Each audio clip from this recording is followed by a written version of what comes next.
All right, so it's 1:30. I'm going to go ahead and kick things off here. This is the session, what should come first, training or professional development? So I hope you're in the right spot. If you're not, by all means. Oh, Michelle Jordan. Okay, music's over, so no worries. Thomas, thank you for letting me know. We were bumping a little James Brown this morning, or this afternoon, probably right before you jumped on, Michelle. So like I was saying, this is what should come first, training or professional development. My name is Eric Patnodes, and I am the K-12 education strategist at CDWG. I am a level 2 certified Google educator, as well as a Microsoft Innovative Educator expert.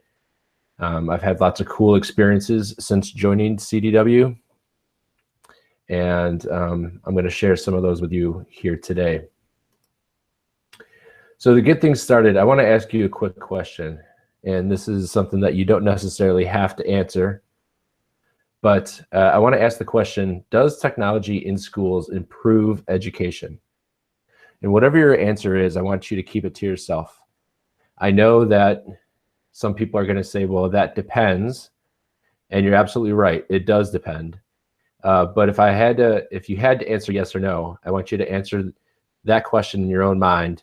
And then we're going to come back to that question and the answer that you kind of kept to yourself in a couple of minutes. Today's agenda, we're going to go over whether or not technology does improve education. We're going to talk about how technology can serve as an amplifier of human capacity. And then we're going to provide some practical examples of whether we should provide training or professional development first, and if it actually matters at all. So to answer the question, does technology improve learning in education? There was an OEDC report. The OEDC is the Organization for Economic and Cooperative Development. They just gave the world an F when it comes to using computers to improve educational outcomes. And a lot of people are taken back when they see this because they think, well, you're an education strategist at a Fortune 500 technology company that sells technology into education. Why would you tell us that there's no evidence to show technology improves learning in schools? And it's a great question, and it's one that I think we need to think about a lot more. And let's get into that a little bit deeper. So the next report is a famous report from Cornell in 2003. And this study found that students who were allowed to use their laptops in class, they actually recalled far less of the material than they did than those who were denied access to computers. The next, from the OEDC, they talk about how students who reported spending the most time on computers both in class and at home performed worse than their peers on a pair standardized test. And finally, countries that have invested heavily in classroom technology, that being the United States, have seen no noticeable improvement in student test scores. So if we're not seeing improvements in student test scores, if we're not seeing gains from technology in our classrooms, why are we spending so much money on technology?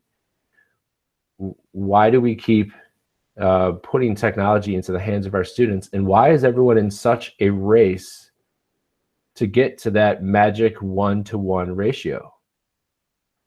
Well, here's the thing. The report concluded that adding 21st century technologies to 20th century teaching practices just dilutes the effectiveness of the teacher. Okay? So simply adding a layer of technology to the classroom, yet changing nothing else, is not going to yield the types of results that we're looking for. And a lot of people say, well, yeah, obviously, Eric, we know that. But we know that, and yet we keep doing the same things over and over again, right? And so I think a big part of this equation is understanding the difference between training and professional development. And what I mean is we want to avoid there's an image that gets thrown around on Twitter a little bit that I use quite often. One of them is this one here. So not putting the cart in front of the horse when it comes to technology. The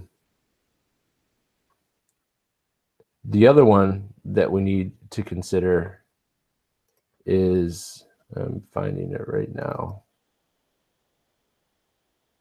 Well, I'll find it and I'll come back to it. But it's a picture of kids in a like 1915 classroom, and we've added technology to that classroom, but haven't changed anything. So let's get into the difference between training and professional development. I love this from Kentaro Toyama, and he says that technology's primary effect is to amplify human forces. So think about, at one time, technology amplified our ability to communicate, right? We spoke face to face, then came along the telegraph, and it expanded or amplified our ability to communicate across distances. And then the telephone, we could use our voice. Then there was the different advances in technology that allowed us to amplify our ability to communicate. In each instance, all the way up to the internet, technology amplified our ability to communicate. So in education, technology amplifies whatever pedagogical capacities already exist. So if you're a rock star teacher, you know how to manage a classroom, you know how to create sincere relationships with your students and your parents, you understand assessment and curriculum, and you give that teacher technology, it's like rocket fuel, right? However, if you're an ineffective teacher and you give that teacher technology, it's like more ineffective teaching faster and more efficiently than ever. The technology is still like rocket fuel, but in the wrong direction, okay? So I bring this up because in my role, a lot of what I do is advising school districts on making better decisions when it comes to their technology implementations. And I've been doing this for about 3 years now. And in many cases, someone from the district will come up to me in a phone call or at a conference and say, hey, you know, we're interested in learning more about working with you. And I wonder, you know, if we could purchase technology from CDW. Well, obviously, yeah, we'd love you to purchase technology at CDW. And so they say, well, we've got this much money and we've done this, that, and the other. And then my question is, well, that's great that you have money to buy stuff. You know, you've got money to buy devices. But my question is, what are you going to do for professional development? And then they describe what they're doing for professional development. And a lot of times it sounds like, well, we're doing, you know, we're showing teachers how to use Google Classroom. We're showing teachers how to use Google Drive. We're showing teachers how to use docs and sheets and slides. But then they never talk about the pedagogy. They never talk about the professional development. And so this is what I mean. This is the difference. Training is really just a user manual for Google Docs, right? Showing a teacher how to use Google Docs does not make them a better teacher. It makes them better at using technology, but it doesn't make them a better teacher. Showing a teacher how to push out an assignment in Google Drive or in Google Classroom doesn't make them a better teacher. So if all we do is training, how are we going to start to see the results that we're really, truly looking for? It has to, at some point, we have to start thinking about professional development, which I have here on the right-hand side. Or that I would say, I got this image from Will Richardson, WillRich43 on Twitter. When do we talk about creating these conditions for powerful learning with educators?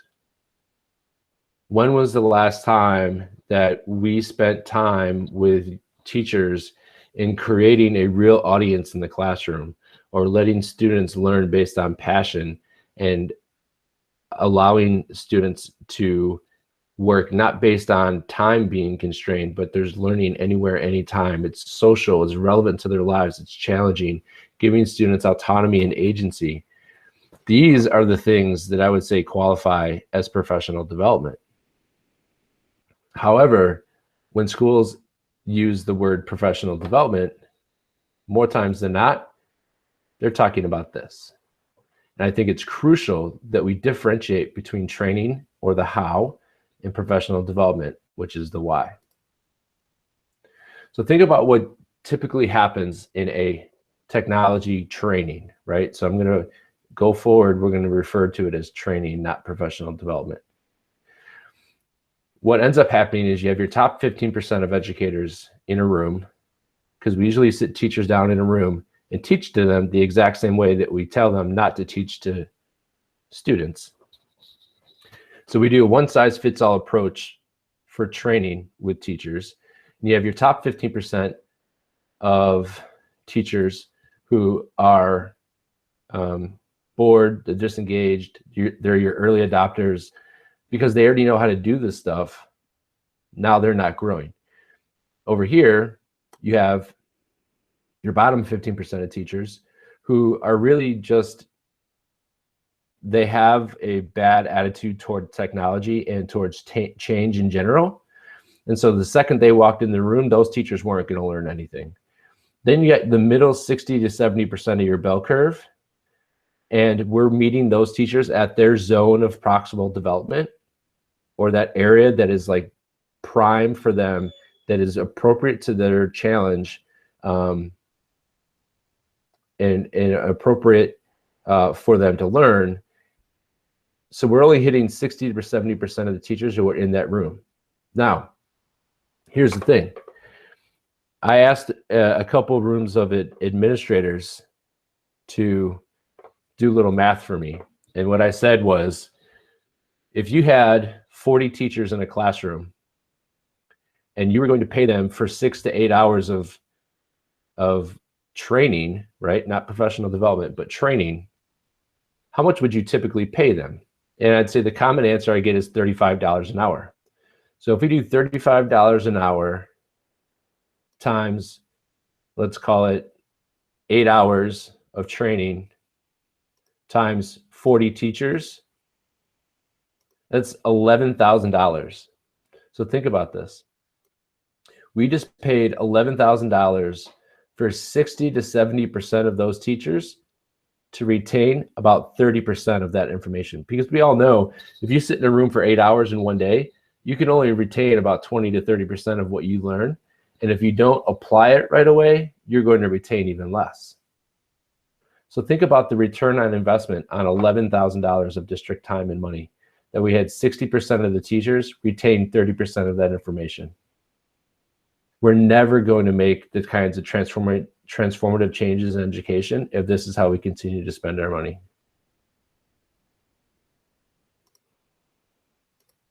So I really think it's all about starting with the why. I love Simon Sinek. He's got a great TED Talk. And I'll use this example for the difference between training and professional development, because I think if we start with the why, right, and the why being, again, those conditions for powerful learning. If we start with the why and we show teachers that you can do so much more enjoyable teaching and learning and interacting with your students by starting with the why, that it will create the desire for them to attend the training and the professional development. But instead, what we end up doing is we start with the what. Let me pull up that, there we go. So what we end up doing instead is we start with the what. We tell teachers, we want one-to-one, we have Google Apps, you need to learn how to use this stuff. Then we show them how to use it. And half the teachers don't even want to know how. They're frustrated. They're feeling like change is being forced on them. And they don't know why they're doing it yet, because we haven't talked about the why. We've only talked about Google Apps and here's how you do it. And then we wonder why the why isn't sinking in, why the why isn't happening. Why isn't this resonating with educators? Because they've already put up their wall at the what and the how. So what Simon Sinek suggests is that we go from why and we go out to the what. So the why is authentic audience. The why is relevance. And, you know, think about like when students publish their work online, they want it to be really, really good, right? When they turn it into the teacher, they usually just want it to be good enough. What's the bare minimum I need to do to make you happy as my teacher?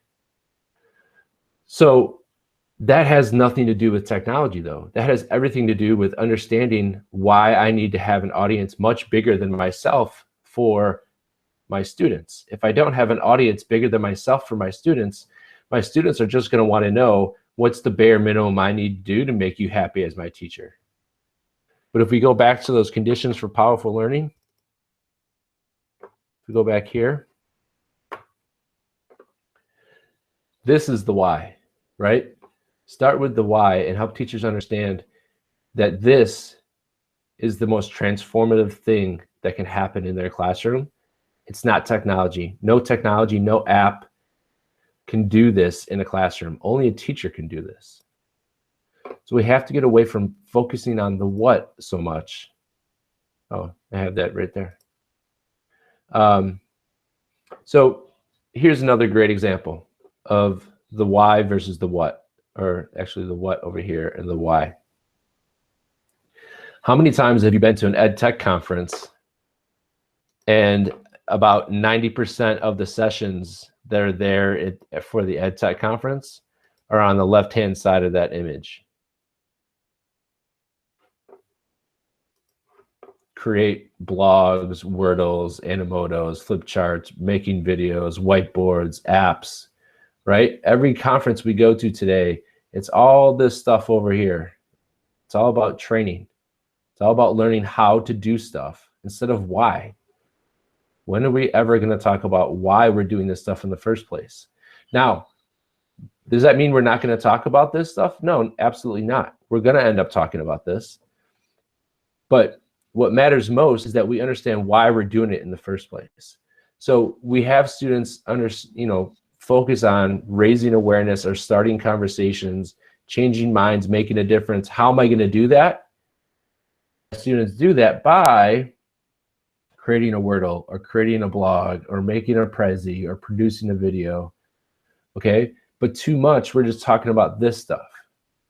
So we need to think about these, okay? This is another example of the why, the affordances of technology, ubiquitous learning, active knowledge making, multimodal learning, collaborative intelligence. These are all the reasons. These are the things. If you want to get kids excited about coming to your class, figure out how to do this, and then use technology as an amplifier to make those things happen. That's the kind of changes that we need in education. The Teach Like a Dave Burgess, the Teach Like a Pirate guy, he asks one of the most powerful questions I've ever heard asked to teachers, and that's, if students weren't forced to come to your classroom, would you be teaching to an empty room? I mean, think about that for a minute. And the way to get kids excited about coming to your room are these things here, over here on the right-hand side. If we do professional development, these are the kind of things that happen. If we just do training, it's just going to be more of the same stuff. It's going to be more of this over here, but now we have a device. Well, so what?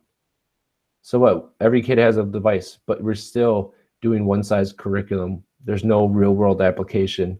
There's standardized assessments. There's carrots and sticks. There's extrinsic motivation. There's no relevance. There's just handing it in. The teacher only one being the one to see the assignment. If you have this and you have devices, the devices won't matter. If there's one thing I can tell you for sure, in 3 years of working for a company that sells technology, keeping this and adding devices makes zero difference. This, you could add these things and not add devices, and it would be a huge difference. But imagine if you did add technology. imagine that you did add that amplifier. That's where we're cooking with gas. So I want to show a quick example here of what I mean with this professional development.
All right, so interestingly, that was a video that I had produced on Fiverr. And if you're not familiar with Fiverr, I would highly recommend that you check it out.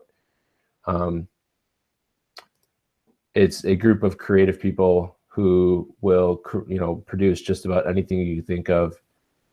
And I can talk more about Fiverr another time, but that was a really cool experience. I worked with people from 4 different countries on Fiverr to produce that video. So the last couple minutes here, I know there's always people that have questions. So I want to open it up to some Q&A. And I guess the best way to do this would be to check that board that you guys have access to. So I'll just kind of scroll from the top and I'll answer a couple of these questions. So the first one I see here is from David. It says, how can you get teachers to use technology with their students if the teacher is afraid of using technology? It's a great question. David, the thing that I've seen be most successful is it starts with the culture in the school district. And the culture is created by the administration in the school. So those administrators have to create a culture where teachers feel empowered to take risks and they're not afraid to fail. Unless that kind of culture exists, there's always going to be those teachers who are uncertain about the results if they try to do something new and fail. They're always going to be afraid to do that thing. And so I'm also a really big advocate of training and professional development for administrators. I think in my experience, I've seen a lot of schools not want to invest money in training and PD for teachers, and it's almost nearly impossible to get them to invest in professional development for the administration. And a lot of times they say, well, they just don't have time or money for it. I would say you don't have time or money to not provide professional development for your administrators. Next question here.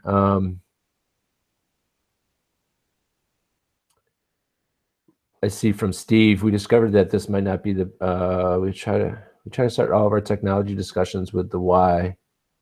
This initially led us to avoid sharing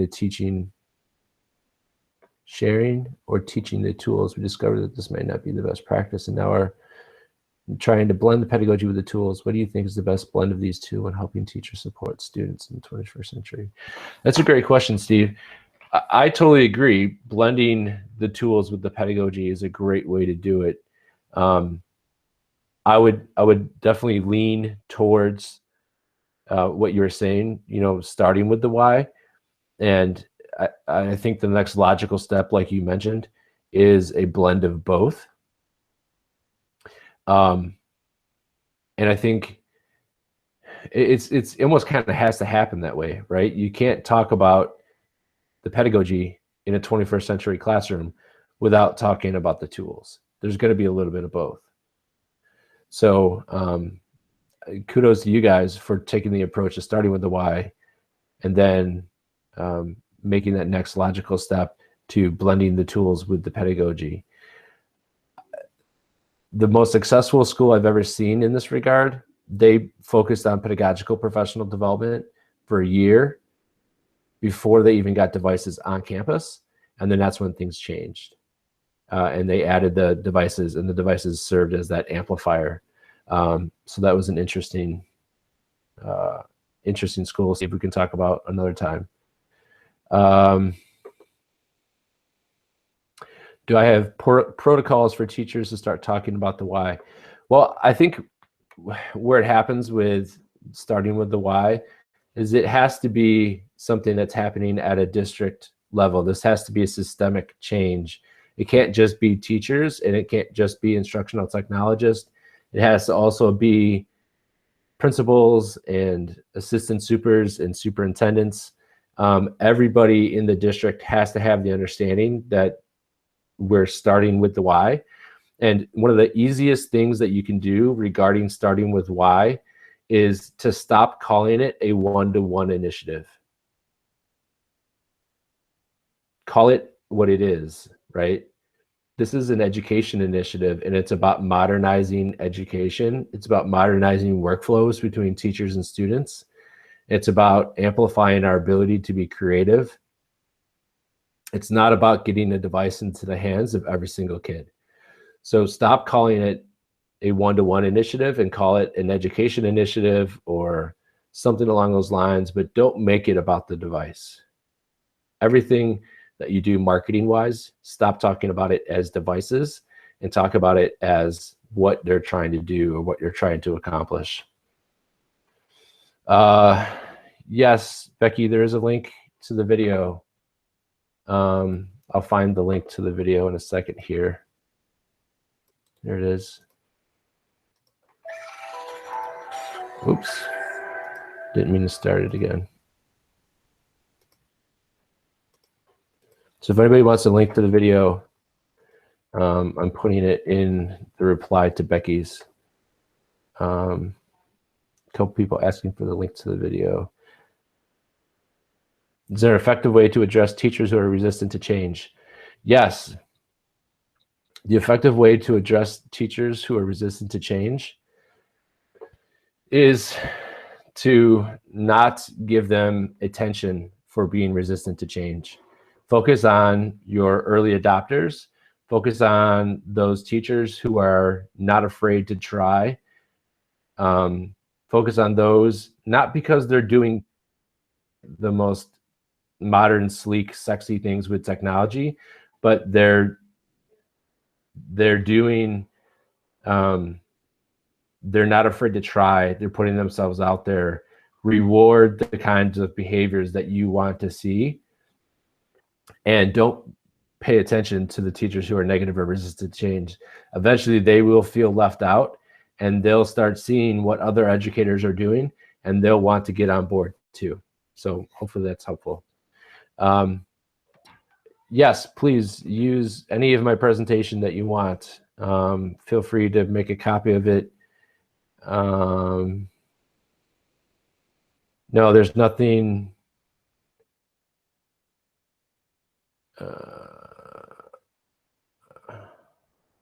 Oh, you couldn't hear the video. Okay. All right. Well, we're going to wrap things up. It's 2:00. Thank you so much, everyone, for joining. I really appreciate you being here. And if there's anything I can do to help, please feel free to contact me. Oh, shoot. You know what? Let me change this. This is different now. It's ePatNodes. Here we go. So if there's anything I can do to answer your questions, please reach out on Twitter. You can visit my website here, ericpatnodes.tech. And here's my Twitter handle. I appreciate your time. I hope this was valuable for you. Thank you again, and good luck. Keep fighting the good fight. All right, everybody. See you.